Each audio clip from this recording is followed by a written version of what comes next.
Hey, we back. Another episode of Hear Me Out where I just come share truth with you. So we're gonna talk about Samson real quick. So Samson was a man who was chosen by God to judge his people, the nation of Israel. Because what happened is that the children of Israel, they get themselves in trouble by going into idolatry, then God would send somebody to, deliver them out the hands of their enemies, and that'll go on and on and on. And so Samson was a judge.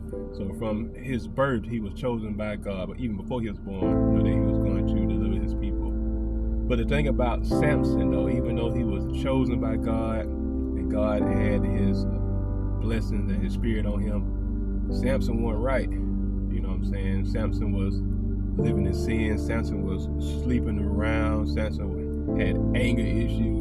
He was, not the ideal picture of someone who was supposed to serve God.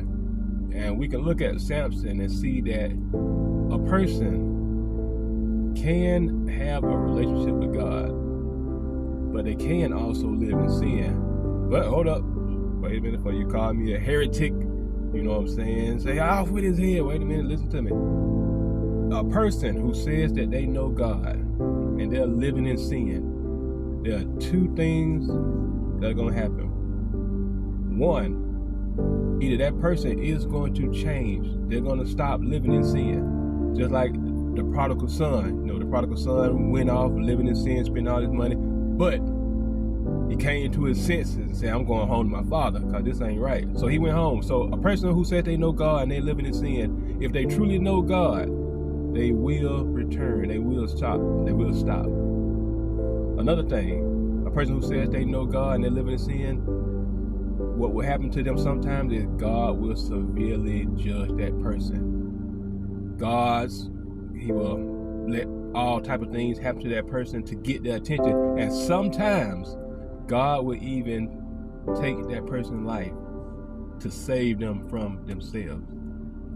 He will do that. It was a story about a young boy went outside to play, and he was playing and he was acting up outside.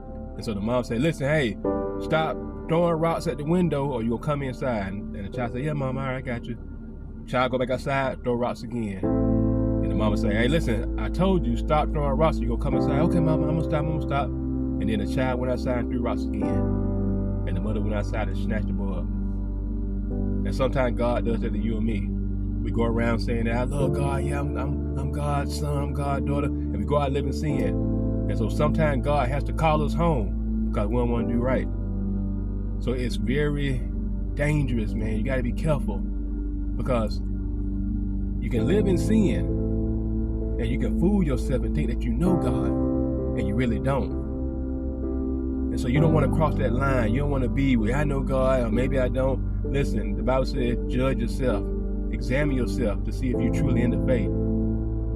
I ain't saying that we can't slip and fall. We all do. But a true child of God is not going to stay in sin. They're not. And if they do, and you see them gone, then you know God probably called them home. So it's important, man. Let us live this life. If you say you're a believer, then live it. Put your faith and trust in Him. Let Him lead and guide you every step of the way. Because we are a witness to other people. And how can we change the world if we living like the world is ourselves? Hey, put your faith, trust in Jesus Christ, let Him lead and guide you. And y'all have a blessed and wonderful day.